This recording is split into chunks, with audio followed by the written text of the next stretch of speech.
Edinburgh's famous skyline wouldn't be complete without the green dome of the Halifax Bank of Scotland building, and the bank itself is just as crucial to the city.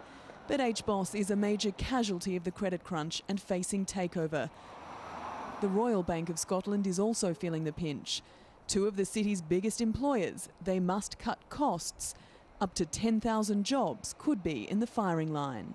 Financial services has been a growth sector for us for many years. Indeed, in the last 10 years, we've outgrown London in terms of growth rate.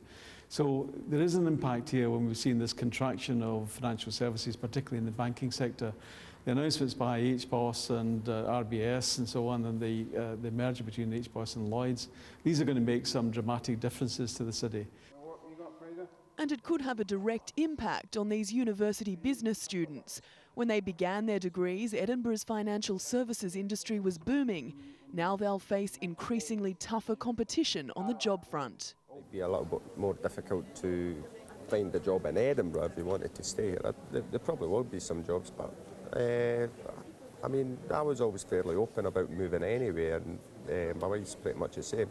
Preferably it'd be to stay in Edinburgh, but I think we're fairly open on a little adventure basically for a few years until things pick up. Scotland is expected to be the part of the UK hit hardest by this recession.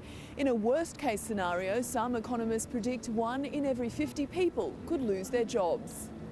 In the property industry, that's already a reality. New residential developments can't find buyers. In others, work has stopped completely. The residential development companies are obviously losing the land buyers, the construction directors, they're downsizing like mad. Some are working 2 or 3 days a week.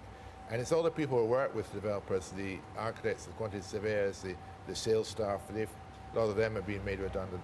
On the shopping streets, dusk falls early, as has the mood. I'm very worried. I work for a bank and we're seeing it everywhere. There's a threat of redundancy everywhere. I think that the credit crunch is going to hit Scotland, Edinburgh in particular, in a big way. And I think the government really should not allow the merger or the takeover by Lloyds TSB of HBOS. I think it'll tell for a while, but eventually I think things will pick up again. But the Scottish spirit is sturdy, and the festive season is for now providing its own distractions.